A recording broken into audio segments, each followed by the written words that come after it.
ನಾವು ನಮ್ಮ ವೃತ್ತಿಯ ಮೇಲೆ ಒಂದೊಂದು ಜಾತಿಯನ್ನು ನಿರ್ಮಾಣ ಮಾಡ್ತಾ ಹೋಗಿದ್ದೇವೆ.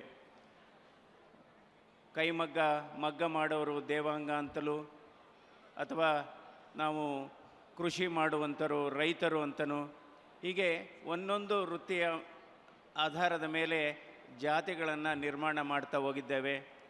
ಆದರೆ ನಾವೆಲ್ಲ ಒಂದೇ, ನಮ್ಮಲ್ಲಿರೋದು ಎಲ್ಲರ ಹೃದಯವೂ ಒಂದೇ, ಎಲ್ಲರ ಮಾತು ಒಂದೇ, ಎಲ್ಲರ ಮೆದುಳು ಒಂದೇ. ಅದರಿಂದ ಇವತ್ತು ಈ ದೇವಾಂಗ ನಮ್ಮ ಸಂಘಟನೆ ಏನಿದೆ, ದೇವಾಂಗ ಸಮುದಾಯ ಏನಿದೆ, ದೇವರಿಗೆ ಉಡುಪನ್ನು ಕೊಟ್ಟಂಥ ದೇವಾಂಗ ಸಂಘ ಇದು. ದೇವರಿಗೆ ಉಡುಪನ್ನು, ಏಕೆಂದರೆ ನಾವು ಪುರಾಣಗಳಲ್ಲಿ ಓದಿದಂಥ ಸಂದರ್ಭದಲ್ಲಿ ಈಶ್ವರನಿಗೆ ಒಂದು ಉಡುಪನ್ನು ತಯಾರಿಸಿದಂಥವರು ದೇವಾಂಗ. ಅದು ದೇವಿಯ ಮಹರ್ಷಿ, ಹಾಗಾಗಿ ಹೆಸರು ಬಂತು ಅಂತ ಪುರಾಣದಲ್ಲಿ ಉಲ್ಲೇಖ ಇದೆ. ಅದರಿಂದ ದೇವರಿಗೇ ಉಡುಪನ್ನು ಮಾಡಿಕೊಟ್ಟಂಥ ಈ ದೇವಾಂಗ ಸಮುದಾಯ ನಿಜವಾಗ್ಲೂ ಬಹಳ ಮೆಚ್ಚುವಂಥದ್ದು.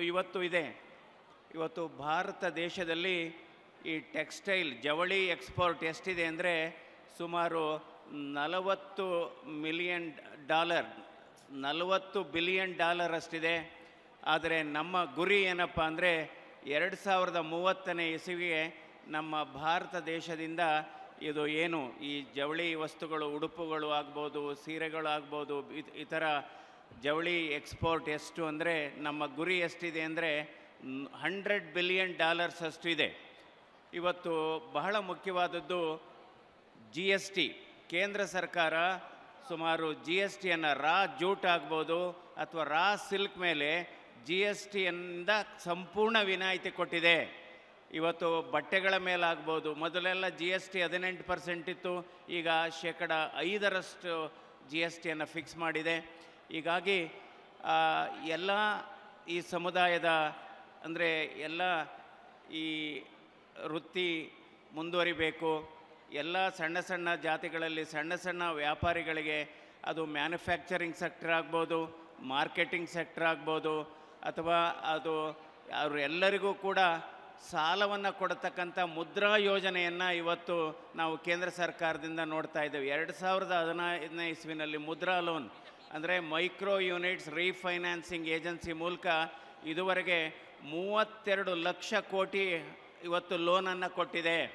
ಅದು ಹಲವಾರು ಸಣ್ಣ ಸಣ್ಣ ಉದ್ಯಮಿಗಳಿಗೆ ಸ್ಟಾರ್ಟಪ್ ಮಾಡೋದ್ರಿಂದ ಅದರಿಂದ ಸುಮಾರು 52,000 ಲೋನನ್ನು 52 ಕೋಟಿ ಲೋನ್ಗಳನ್ನು ಮುದ್ರಾ ಲೋನ್ ಮೂಲಕ 33 ಲಕ್ಷ ಕೋಟಿ ಲೋನನ್ನು ಕೊಡ್ತಾ ಇದೆ. ಇವತ್ತು ಜವಳಿ ಪಾರ್ಕ್ಗಳು ಬರ್ತದೆ, ಟೆಕ್ಸ್ಟೈಲ್ ಪಾರ್ಕ್ಗಳಾಗ್ಬೋದು. ಅದರಿಂದ ಇವತ್ತು ಟೆಕ್ನಾಲಜಿ ಏನೇ ಇರ್ಬೋದು, ಇವತ್ತು ನೋಡ್ಬೋದು ದೊಡ್ಡ ದೊಡ್ಡ ಕಂಪನಿಗಳು, ಕಾರ್ಪೊರೇಟ್ ಕಂಪನಿಗಳು ಇವತ್ತು 3D ಪ್ರಿಂಟಿಂಗ್ ಮಾಡ್ತಾ ಇದ್ದಾರೆ, ಕಲರಿಂಗ್ ಮಾಡ್ತಾ ಇದ್ದಾರೆ, ಪ್ರಿಂಟಿಂಗ್ ಮಾಡ್ತಾ ಇದ್ದಾರೆ.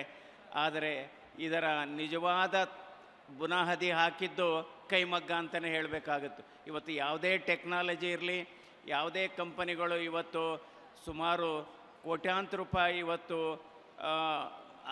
ಇದು ಟೆಕ್ಸ್ಟೈಲ್ಗಳನ್ನ ಮಾಡ್ತಾ ಇರ್ಬೋದು, ಜವಳಿ ಉಡುಪುಗಳನ್ನು ಮಾಡ್ತಾ ಇರ್ಬೋದು. ಆದರೆ ಇದಕ್ಕೆ ನಿಜವಾದ ಮೂಲಭೂತ ಬುನಾದಿ ಏನಪ್ಪ ಅಂದರೆ ಅದು ದೇವಾಂಗ ಅವರು ಕೊಟ್ಟಂಥ ಅದ್ಭುತ ಕೊಡುಗೆ ಟೆಕ್ಸ್ಟೈಲ್ ಇಂಡಸ್ಟ್ರಿಗೆ. ಇವತ್ತು ಟೆಕ್ಸ್ಟೈಲ್ ಇಂಡಸ್ಟ್ರಿ ಇವತ್ತು ಮಾಡರ್ನೈಸ್ ಆಗಿದ್ರೂ ಕೂಡ ಅದಕ್ಕೆ ಮೂಲಭೂತ ಬುನಾದಿ ಮಾಡಿದ್ದು ದೇವಾಂಗ ಸಮುದಾಯ. ಅದರಿಂದ ಇದು ವೃತ್ತಿ ಬಹಳ ಮುಖ್ಯವಾದದ್ದು. ನಾವು ಈ ಮೂಲ ವೃತ್ತಿಯನ್ನು ಬಿಡಬಾರ್ದು. ಇವತ್ತು ಅಂದರೆ ನಾವು ಇದಕ್ಕೆ ಹಲವಾರು ಸ್ಕೀಮ್ಗಳು ಕೂಡ ಇದೆ. 15% ಸಬ್ಸಿಡಿ ಕೂಡ ಇದೆ. ಇವತ್ತು ಕಾಟನ್ ಇಂಡಸ್ಟ್ರಿಗೆ ನ್ಯಾಷನಲ್ ಡೆವಲಪ್ಮೆಂಟ್ ಬೋರ್ಡ್ ಅಂತ ಕೂಡ ಮಾಡಲಾಗಿದೆ, ನ್ಯಾಷನಲ್ ಹ್ಯಾಂಡ್ಲೂಮ್ ಡೆವಲಪ್ಮೆಂಟ್ ಬೋರ್ಡ್. ನಮ್ಮ ಕಳೆದ 10 ವರ್ಷದಲ್ಲಿ 15% ಇವತ್ತು ಖಾದಿ ಉದ್ಯೋಗಕ್ಕೆ ಹೆಚ್ಚು ಪ್ರಗತಿಯನ್ನು ಸಾಧಿಸಿದೆ.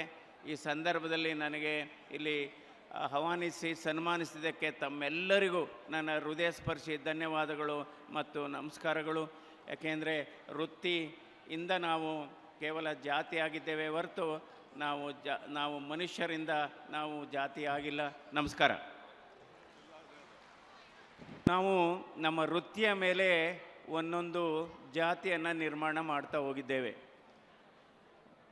ಕೈಮಗ್ಗ ಮಗ್ಗ ಮಾಡೋರು ದೇವಾಂಗ ಅಂತಲೂ, ಅಥವಾ ನಾವು ಕೃಷಿ ಮಾಡುವಂಥರು ರೈತರು ಅಂತನೂ, ಹೀಗೆ ಒಂದೊಂದು ವೃತ್ತಿಯ ಆಧಾರದ ಮೇಲೆ ಜಾತಿಗಳನ್ನು ನಿರ್ಮಾಣ ಮಾಡ್ತಾ ಹೋಗಿದ್ದೇವೆ. ಆದರೆ ನಾವೆಲ್ಲ ಒಂದೇ, ನಮ್ಮಲ್ಲಿರೋದು ಎಲ್ಲರ ಹೃದಯವೂ ಒಂದೇ, ಎಲ್ಲರ ಮಾತು ಒಂದೇ, ಎಲ್ಲರ ಮೆದುಳು ಒಂದೇ. ಅದರಿಂದ ಇವತ್ತು ಈ ದೇವಾಂಗ ನಮ್ಮ ಸಂಘಟನೆ ಏನಿದೆ, ದೇವಾಂಗ ಸಮುದಾಯ ಏನಿದೆ, ದೇವರಿಗೆ ಉಡುಪನ್ನು ಕೊಟ್ಟಂಥ ದೇವಾಂಗ ಸಂಘ ಇದು. ದೇವರಿಗೆ ಉಡುಪನ್ನು, ಏಕೆಂದರೆ ನಾವು ಪುರಾಣಗಳಲ್ಲಿ ಓದಿದಂಥ ಸಂದರ್ಭದಲ್ಲಿ ಈಶ್ವರನಿಗೆ ಒಂದು ಉಡುಪನ್ನು ತಯಾರಿಸಿದಂಥವರು ದೇವಾಂಗ.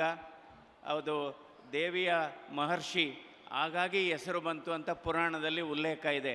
ಅದರಿಂದ ದೇವರಿಗೇ ಉಡುಪನ್ನು ಮಾಡಿಕೊಟ್ಟಂಥ ಈ ದೇವಾಂಗ ಸಮುದಾಯ ನಿಜವಾಗಲೂ ಬಹಳ ಮೆಚ್ಚುವಂಥದ್ದು. ಇವತ್ತು ಭಾರತ ದೇಶದಲ್ಲಿ ಈ ಟೆಕ್ಸ್ಟೈಲ್ ಜವಳಿ ಎಕ್ಸ್ಪೋರ್ಟ್ ಎಷ್ಟಿದೆ ಅಂದರೆ ಸುಮಾರು $40 ಬಿಲಿಯನ್ ಅಷ್ಟಿದೆ. ಆದರೆ ನಮ್ಮ ಗುರಿ ಏನಪ್ಪ ಅಂದರೆ 2030ನೇ ಇಸವಿಗೆ ನಮ್ಮ ಭಾರತ ದೇಶದಿಂದ ಇದು ಏನು ಈ ಜವಳಿ ವಸ್ತುಗಳು, ಉಡುಪುಗಳು ಆಗ್ಬೋದು, ಸೀರೆಗಳು ಆಗ್ಬೋದು, ಇತರ ಜವಳಿ ಎಕ್ಸ್ಪೋರ್ಟ್ ಎಷ್ಟು ಅಂದರೆ ನಮ್ಮ ಗುರಿ ಎಷ್ಟಿದೆ ಅಂದರೆ $100 ಬಿಲಿಯನ್ ಅಷ್ಟು ಇದೆ. ಇವತ್ತು ಬಹಳ ಮುಖ್ಯವಾದದ್ದು GST. ಕೇಂದ್ರ ಸರ್ಕಾರ ಸುಮಾರು GSTಯನ್ನು ರಾ ಜೂಟ್ ಆಗ್ಬೋದು ಅಥವಾ ರಾ ಸಿಲ್ಕ್ ಮೇಲೆ GSTಯಿಂದ ಸಂಪೂರ್ಣ ವಿನಾಯಿತಿ ಕೊಟ್ಟಿದೆ. ಇವತ್ತು ಬಟ್ಟೆಗಳ ಮೇಲಾಗ್ಬೋದು, ಮೊದಲೆಲ್ಲ GST 18% ಇತ್ತು, ಈಗ 5% GSTಯನ್ನು ಫಿಕ್ಸ್ ಮಾಡಿದೆ. ಹೀಗಾಗಿ ಎಲ್ಲ ಈ ಸಮುದಾಯದ ಅಂದರೆ ಎಲ್ಲ ಈ ವೃತ್ತಿ ಮುಂದುವರಿಬೇಕು.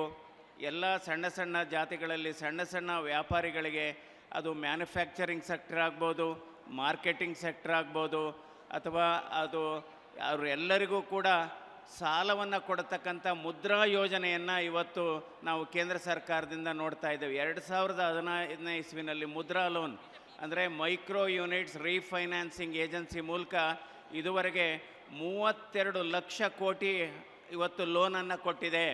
ಅದು ಹಲವಾರು ಸಣ್ಣ ಉದ್ಯಮಿಗಳಿಗೆ ಸ್ಟಾರ್ಟಪ್ ಮಾಡೋದ್ರಿಂದ ಅದರಿಂದ ಸುಮಾರು 52,000 ಲೋನನ್ನು 52 ಕೋಟಿ ಲೋನ್ಗಳನ್ನು ಮುದ್ರಾ ಲೋನ್ ಮೂಲಕ 33 ಲಕ್ಷ ಕೋಟಿ ಲೋನನ್ನು ಕೊಡ್ತಾ ಇದೆ. ಇವತ್ತು ಜವಳಿ ಪಾರ್ಕ್ಗಳು ಬರ್ತದೆ, ಟೆಕ್ಸ್ಟೈಲ್ ಪಾರ್ಕ್ಗಳಾಗ್ಬೋದು. ಅದರಿಂದ ಇವತ್ತು ಟೆಕ್ನಾಲಜಿ ಏನೇ ಇರ್ಬೋದು, ಇವತ್ತು ನೋಡ್ಬೋದು ದೊಡ್ಡ ಕಂಪನಿಗಳು, ಕಾರ್ಪೊರೇಟ್ ಕಂಪನಿಗಳು ಇವತ್ತು 3D ಪ್ರಿಂಟಿಂಗ್ ಮಾಡ್ತಾ ಇದ್ದಾರೆ, ಕಲರಿಂಗ್ ಮಾಡ್ತಾ ಇದ್ದಾರೆ, ಪ್ರಿಂಟಿಂಗ್ ಮಾಡ್ತಾ ಇದ್ದಾರೆ. ಆದರೆ ಇದರ ನಿಜವಾದ ಬುನಾದಿ ಹಾಕಿದ್ದು ಕೈಮಗ್ಗ ಅಂತಲೇ ಹೇಳಬೇಕಾಗುತ್ತೆ. ಇವತ್ತು ಯಾವುದೇ ಟೆಕ್ನಾಲಜಿ ಇರಲಿ, ಯಾವುದೇ ಕಂಪನಿಗಳು ಇವತ್ತು ಸುಮಾರು ಕೋಟ್ಯಾಂತರ ರೂಪಾಯಿ ಇವತ್ತು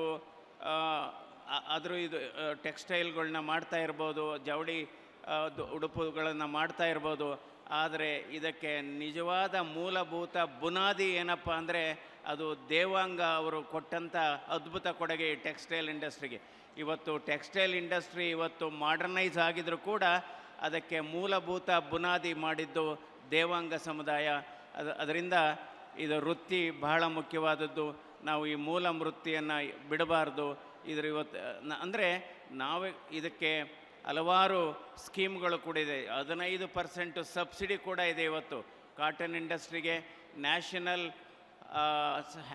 ನ್ಯಾಷನಲ್ ಡೆವಲಪ್ಮೆಂಟ್ ಬೋರ್ಡ್ ಅಂತ ಕೂಡ ಮಾಡಲಾಗಿದೆ, ನ್ಯಾಷನಲ್ ಹ್ಯಾಂಡ್ಲೂಮ್ ಡೆವಲಪ್ಮೆಂಟ್ ಬೋರ್ಡ್. ನಮ್ಮ ಕಳೆದ 10 ವರ್ಷದಲ್ಲಿ 15% ಇವತ್ತು ಖಾದಿ ಉದ್ಯೋಗಕ್ಕೆ ಹೆಚ್ಚು ಪ್ರಗತಿಯನ್ನು ಸಾಧಿಸಿದೆ. ಈ ಸಂದರ್ಭದಲ್ಲಿ ನನಗೆ ಇಲ್ಲಿ ಆಹ್ವಾನಿಸಿ ಸನ್ಮಾನಿಸಿದ್ದಕ್ಕೆ ತಮ್ಮೆಲ್ಲರಿಗೂ ನನ್ನ ಹೃದಯಸ್ಪರ್ಶಿ ಧನ್ಯವಾದಗಳು ಮತ್ತು ನಮಸ್ಕಾರಗಳು. ಯಾಕೆಂದರೆ ವೃತ್ತಿಯಿಂದ ನಾವು ಕೇವಲ ಜಾತಿಯಾಗಿದ್ದೇವೆ ಹೊರತು ನಾವು ಮನುಷ್ಯರಿಂದ ನಾವು ಜಾತಿ ಆಗಿಲ್ಲ. ನಮಸ್ಕಾರ.